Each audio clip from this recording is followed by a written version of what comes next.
오늘 주시는 말씀 누가복음 9장 18절에서 27절까지 말씀입니다. 신약성경 누가복음 9장 18절에서 27절까지 한 절씩 우리 읽고 마지막 절 같이 보겠습니다. 예수께서 따로 기도하실 때 제자들이 주와 함께 있더니 물어 이르시되 무리가 나를 누구라고 하느냐? 대답하여 이르시되 세례 요한이라 하고 더러는 엘리야라 더러는 옛 선지자 중 한 사람이 살아났다 하나이다. 예수께서 이르시되 너희는 나를 누구라 하느냐? 베드로가 대답하여 이르되 하나님의 그리스도이시니이다 하니 경고하사 이 말을 아무에게도 이르지 말라 명하시고 이르시되 인자가 많은 고난을 받고 장로들과 대제사장들과 서기관들에게 버림받되어 죽임을 당하고 제3일에 살아나야 하리라 하시고 또 무리에게 이르시되 아무든지 나를 따라오려거든 자기를 부인하고 날마다 제 십자가를 지고 나를 따를 것이니라. 누구든지 제 목숨을 구원하고자 하면 잃을 것이요 누구든지 나를 위하여 제 목숨을 잃으면 구원하리라. 사람이 만일 온 천하를 얻고도 자기를 잃든지 빼앗기든지 하면 무엇이 유익하리요? 누구든지 나와 내 말을 부끄러워하면 인자도 자기와 아버지와 거룩한 천사들의 영광으로 올 때 그 사람을 부끄러워하리라. 내가 참으로 너희에게 이르노니 여기 서 있는 사람 중에 죽기 전에 하나님의 나라를 볼 자들도 있느니라. 아멘. 할렐루야. 복된 새벽 우리의 기도에 하나님께서 응답하여 주실 줄 믿습니다. 오늘은 예수께서 이제 자기에 대한 바른 고백 이후에 예수께서 가실 이제 십자가의 길을 예고하시는 장면입니다. 예수님께서 여기 나와 있지 않지만 우리가 마태복음을 보면 예수께서 어느 지역에 가서 이 질문을 하셨는지 알고 있습니다. 가이사랴 빌립보 지방에서 이 말씀을 제자들에게 물어보시죠. 가이사랴 빌립보 지방은 이방인들이 사는 도시로 특별히 로마 사람들이 거하고 있던 그런 도시입니다. 여기에서 예수께서 로마의 많은 그 우상들이 즐비한 곳에서 예수께서 물어보시죠. 무리가 나를 누구라 하느냐? 다시 말하면 이 세상 사람들이 나를 누구라 하느냐? 예수님에 대한 소문이 많이 퍼져 있고 많은 이들이 예수님을 따르고 있었기 때문에 사람들은 각기 예수님을 자기가 생각하는 자기식의 그런 정의를 하고 그 사람이 이런 사람이다 저런 사람이다 하며 소문이 많이 일어났던 상황이죠. 그때 얘기합니다. 뭐라고 얘기합니까? 19절에 보니까 죽었던 세례 요한이라고도 하고 또 엘리야 구약의 또 기적의 선지자의 대표인 엘리야라고도 하고 또 혹자는 옛 선지자 중에 한 사람이 살아났다라고 하면서 예수님의 그 신비한 기적과 그 가르침에 사람들이 제각기 예수님에 대한 이야기를 한다라고 대답을 하죠. 그때 예수님이 다시 뭐라고 질문하십니까? 이때는 무리가 나를 누구라고 하느냐 이 질문을 바꾸셔서 주어를 달리 물어보고 계시죠. 우리 20절 읽어보겠습니다. 예수께서 이르시되 너희는 나를 누구라 하느냐? 베드로가 대답하여 이르되 하나님의 그리스도이시니이다 하니 아멘. 베드로가 대답을 하죠. 예수님의 궁금한 것은 무리들이 예수님을 무엇라고 물어보는지가 사실은 아닙니다. 예수님의 궁금한 이 질문의 핵심은 그러면 사람들이 그렇게 질문을 하는데 나와 함께 이렇게 동행하고 있는 너희들 같이 밥도 먹고 잠도 자고 가장 많은 이야기를 듣고 있는 너희들만은 예수님이 누구인지 내가 누구인지 제대로 알기를 바라는데 너희는 그러면 나를 누구라 하느냐 이렇게 질문을 하시죠. 그때 베드로가 여기 하나님의 그리스도이시니이다. 하나님의 그리스도 여기 있는 그리스도라는 뜻은 구약의 메시아라는 뜻이죠. 마태복음 16장 16절에는 주는 그리스도시요 살아계신 하나님의 아들이십니다. 하나님의 아들이시고 우리가 기다리던 메시아이십니다. 이렇게 대답을 하죠. 이 말씀을 들으신 예수님이 경고하사 이 말을 아무에게도 이르지 말라 명하셨다. 그렇게 이렇게 하신 말씀은, 이렇게 이야기하신 말씀의 이유는 무엇이죠? 이들이 예수님이 어떤 사람인지 베드로가 이제는 제대로 알아보기 시작했다는 상황입니다. 예수님은 세례 요한도 아니고 엘리야도 아니고 옛 선지자 중에 한 사람도 아니고, 예수님은 하나님께서 보내신 우리의 구원자 메시아라는 것이, 이것이 진짜 예수님이 오신 목적이고, 그것을 베드로가 잘 대답을 한 것이기 때문에 이제는 예수께서 이 말을 이르지 말라고 하십니다. 왜 이르지 말라고 했을까요? 아직은 사람들이 이것을 알아들을 때도 아니고, 예수께서 이것을 본격적으로 드러내실 때가 아직 이르지 않았기 때문에 예수께서 그렇게 명하신 것이죠. 특별히 사람들은 예수님에 대해서 많이 이렇게 기대를 갖고 있었습니다. 그 기대가 무엇입니까? 로마의 압제에서 자기의 나라를 이렇게 해방시키고, 자기의 나라를 다시 그 다윗의 왕의 통치 시대처럼 전성기를 이룰 그런 정치적인 메시아라고 예수님을 기대했기 때문에, 예수님은 이제 예수님이 누구이신지 사람들이 알았지만 그 오해의 여지가 심각하게 있었기 때문에, 정치적인 메시아가 아니라 우리를 위해서 죄와 사망에서 우리를 구원하실 메시아이기 때문에 이 온도 차이가 분명히 있어서 예수님은 이런 얘기도 하셨겠죠. 그러면서 예수님은 본격적으로 본인이 구원자 그리스도 메시아로서 어떤 일을 행하실지를 이야기하십니다. 우리 22절 읽어보겠습니다. 이르시되 인자가 많은 고난을 받고 장로들과 대제사장들과 서기관들에게 버림받으여 죽임을 당하고 제3일에 살아나야 하리라 하시고, 아멘. 이렇게 순한 예고를 하십니다. 예수님이 고난을 받고 죽으실 것이라는 것을 처음으로 예고하신 내용입니다. 그러니까 제자들은 예수님이 우리의 구원자가 되십니다 라고 고백을 하면서 기대감을 갖고 있을 때 마치 찬물을 끼얹듯이 얘기를 하시죠. 그렇지만 예수님은 이때부터가 이제 본격적으로 예수님의 그 일을 보이시고 예수님의 일을 하실 때라고 생각을 하셨습니다. 제자들이 예수님이 구원자라는 사실을 알고 예수님에 대한 기대가 한껏 높아 있을 때 예수님은 그 구원이 어떻게 이루어질 것인가를 얘기하고 계십니다. 예수님은 고난을 통해 죽음을 이기시고 여기 있는 것처럼 제3일에 살아나심을 통해서 죽음을 이기실 것을 얘기하고 계시죠.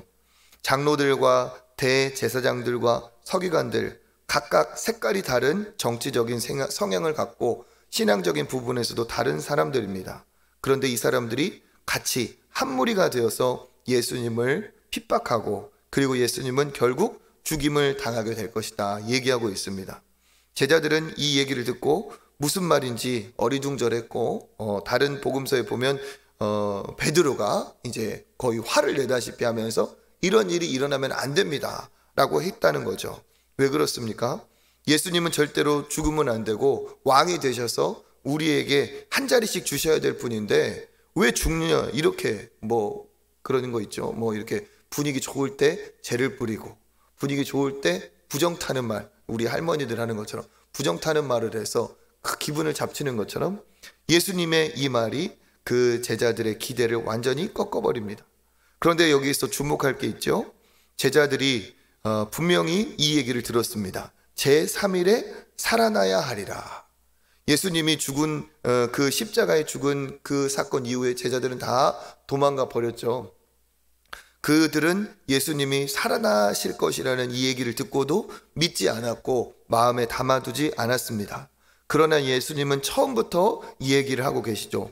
죽임을 당하는 그 이유가 부활의 목적이 있음을 얘기하고 있습니다. 그러면서 예수님은 이때부터 제자들과 생각이 다르지만 진정한 메시아의 삶을 얘기하시고 다시 제2막의 인생, 고난을 통해 부활의 영광을 이루신 그 인생을 또 이야기하고 계십니다. 그러면서 예수님은 나만 이렇게 죽임을 당할 것이 아니라 나를 따라오는 자는 여전히 그 역시도 어떤 길을 가야 되는지 이야기하고 있습니다. 우리 23절 한번 읽어보겠습니다. 또 무리에게 이르시되 나를 따라오려거든 자기를 부인하고 날마다 제 십자가를 지고 나를 따를 것이라. 24절에 보면 누구든지 목숨을 구원하고자 하면 잃을 것이고 누구든지 제 목숨을 잃으면 구원하리라. 이렇게 쓰여 있죠. 그러면서 예수께서는 나만 고난을 당하고 살아나는 것이 아니라 누구든지 나를 따라오려면 이 고난의 길을 동참해야 된다라고 얘기하고 계십니다.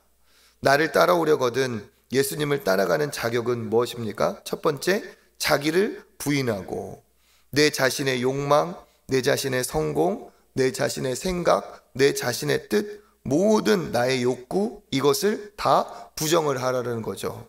그 부정을 한 이후에 어떻게 합니까? 날마다, 그러니까 이랬다 저랬다 하는 게 아니라 날마다 지속적으로 매일 자기의 십자가를 지고 하나님께서 허락하신 십자가, 예수께서 짊어지셨던 것처럼 나도 주님이 원하신다면 하나님이 나에게 주신 그 고난의 십자가를 지고 예수님이 가신 그 고난을 따를 것이다 얘기하고 있습니다.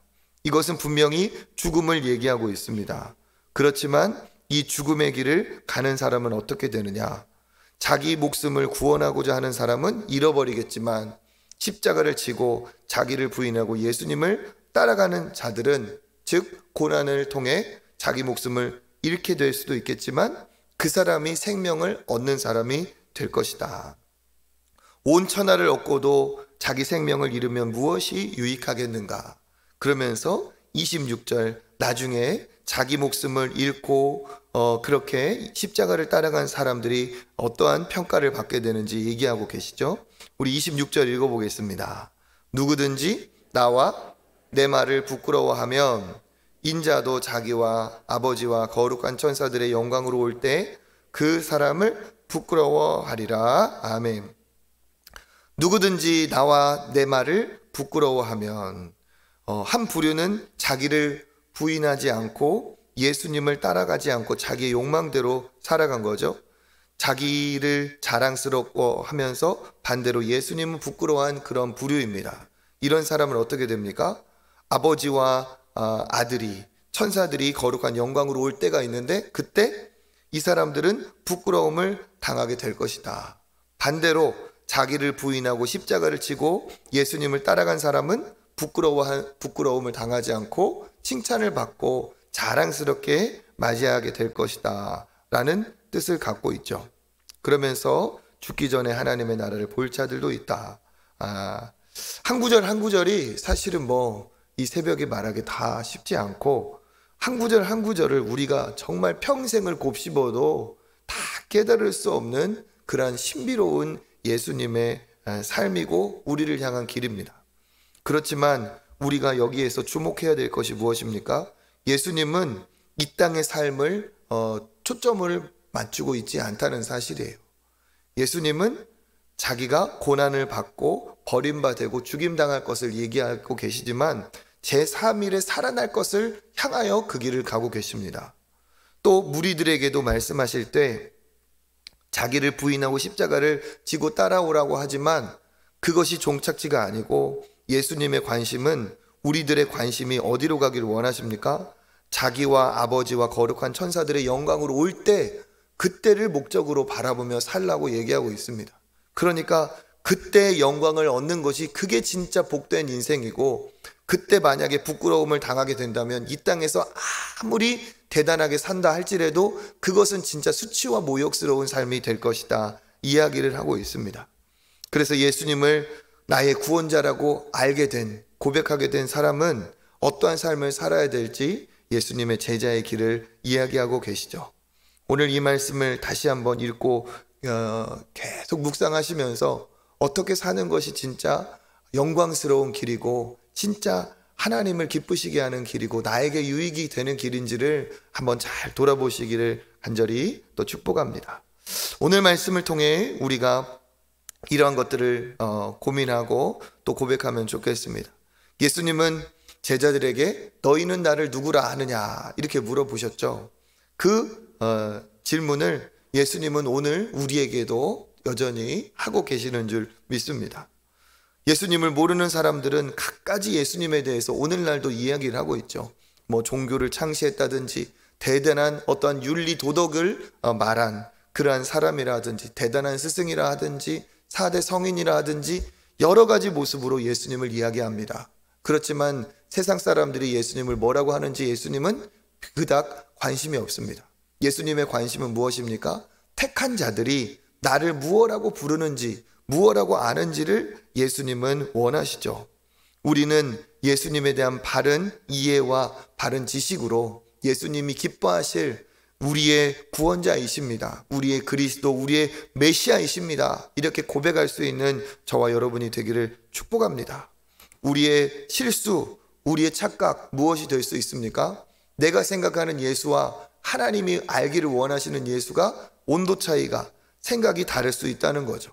그 당시에도 예수님을 정치적인 메시아, 이 땅에서 우리에게 명예를 주시고 우리에게 해방을 주시고 그런 메시아로 알았지만 예수님은 그런 메시아가 아니라 죽고 부활하셔서 우리에게 영원한 생명을 주실 메시아임을 말씀하셨죠. 우리 역시도 그렇습니다. 예수님이 우리에게 이 땅에서 잘 먹고 잘 살고 우리가 원하는 것을 주고 우리의 탐욕을 채워주시는 그러한 메시아가 아니라 그가 우리에게 원하시는 것, 그가 우리에게 바라시는 것은 죄와 사망에서 구원하신 영광의 메시아라는 재림의 주님이라는 것을 알기를 원하시는 줄 믿습니다. 우리 역시 성경을 통해 신앙생활을 하면 할수록 예수님이 더 누구인지 알아가는 저와 여러분 되시기를 축복합니다. 또 예수님은 무엇을 원하시느냐? 예수님은 고난을 당하고 제3일에 살아나실 그 십자가의 길을 가시는 분으로서 우리 역시도 예수님이 가신 길을 따라가기를 원하십니다. 영광을 추구하는 길이 아니라 고난을 통해 부활의 영광으로 참여하기를 원하십니다. 예수님의 길이 십자가를 향하여 가고 있는 것처럼 우리 역시도 주님이 주신 우리의 십자가가 있죠. 예수님은 우리에게 영원한 생명을 주시려 우리의 십자가를 짊어지고 십자가의 길을 가셨습니다. 그리고 우리에게 영원한 생명을 주신 예수님은 우리에게도 십자가를 지라 하시고 십자가를 짊어지게 하십니다. 그 십자가는 무엇일까요? 우리 자신을 위한, 내 성공을 위한 그런 것이 아니라 또 사람들이 얘기하는 것처럼 골칫거리, 나에게 있어서 큰 아픔거리, 그것을 사람들은 십자가라고 하지만 그런 것이 십자가가 아니죠. 내가 아닌 하나님의 영광을 위해서, 내가 아닌 이웃을 위해서 나에게 하나님이 허락하신 나의 사명이 우리의 십자가입니다. 그 사명을 짊어지고 하나님의 고난의 길이 있다 할지라도 하나님이 원하시는 길을 따라가는 자에게는 반드시 하나님의 칭찬과 영광이 있을 줄 믿습니다. 그래서 우리가 이 땅에 살면서 우리의 눈이 열려서 이것을 뒤집어 볼 수 있는 영적 안목이 있어야 되겠죠. 예수님이 말씀하신 것처럼 내 목숨을 얻고자 하는 길이 내 목숨을 잃어버리는 길이고 도리어 부끄러움을 당하고 내 목숨을 가볍게 여기는 길이 오히려 내 목숨을 지키는 것이고 얻는 것이다 얘기하고 있습니다. 이 세상에 어떤 사람 하나 자기 목숨을 지킬 수 있는 사람이 없습니다. 어차피 내 목숨을 내가 지킬 수가 없어요. 내 목숨은 오직 예수 그리스도만이 지켜주시고 그분만이 나에게 영원한 생명을 주실 우리의 구원자이신 줄 믿습니다. 그러니까 우리가 예수님을 위해 사는 것, 그리고 우리가 더 큰 은혜를 받는다면 예수님을 위해서 죽기까지 감수하겠습니다. 이러한 태도가 정말 우리의 영혼을 지키는 것이고 우리의 생명을 구하는 것인 줄 믿습니다. 그러니까 이 땅에서 어떻게 살아야 될지 하는 우리가 영적인 안목을 갖고 있어야 되겠죠. 여기에서만 내 자신을 보는 게 아니라 예수님이 분명히 그날에 부끄러움 당하지 말기를 원한다라고 하신 거 뭡니까? 이 땅에 살고 있지만 우리는 그 영광의 날을 상상하며 살아야 돼요. 하나님 앞에 섰을 때, 하나님을 만날 때 내가 어떠한 모습으로 만나게 될 것인가? 부끄러운 모습으로 만날 것인가? 아니면은 정말 칭찬과 영광스러운 모습으로 만나게 될 것인가? 그때를 우리가 바라보면서 주님 앞에 주님을 부끄러워하지 않고 칭찬과 영광 중에 만날 수 있는 그러한 삶을 살아가야 될 줄 믿습니다.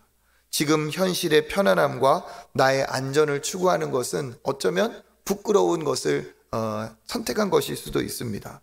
나중에 영광의 나라에 들어갔을 때 어리석은 것을 택했구나, 내가 정말 후회할 것을 택했구나 하면서 탄식할 수도 있죠. 신앙인의 바른 자세는 그날을 바라보며 영적 안목을 가지고 주님을 위해 받은 고난이 영광이 된다, 주님을 위해 짊어진 사명이 나에게 기쁨이 되고 칭찬이 된다 하는 것을 믿고 그렇게 살아갈 때 은혜가 되는 줄 믿습니다.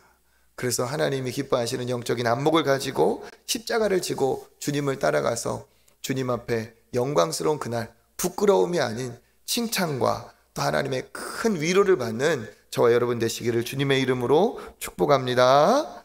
기도하겠습니다. 하나님, 이 땅에서 잘 먹고 하는 일마다 잘 되고 참 그렇게 영광스럽게 살기를 원하지만 하나님, 그것이 영원한 것과 상관이 없다면 부끄러운 삶이 되는 것을 다시 한번 깨닫게 하시니 감사를 드립니다. 우리가 하나님 이 땅의 영광을 위해 살아가는 것이 아니라 영원히 하나님이 기뻐하실, 영원히 주님이 인정하실 그 영광을 위해 살아가는 믿음의 백성들 되게 하여 주시옵소서. 주님을 부인하고 주님을 부끄럽게 여기는 삶이 아니라 나를 부인하고 주님을 끝까지 존귀하게 대하는 우리의 삶이 되기를 원합니다.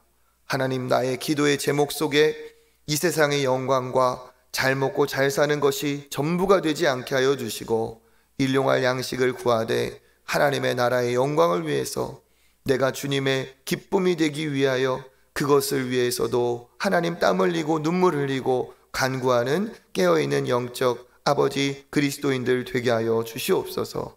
세상의 정치적인 메시아를 예수님이라 생각하며 오해하고 따라가는 사람 없게 하여 주시고 하나님, 고난을 통해 부활의 영광에 이르신 그 예수님을 우리가 바라보며 우리 역시도 고난이 영광이 됨을 믿고 주님을 위해서 기꺼이 십자가를 지고 따라가는 인생이 되게 하여 주시옵소서.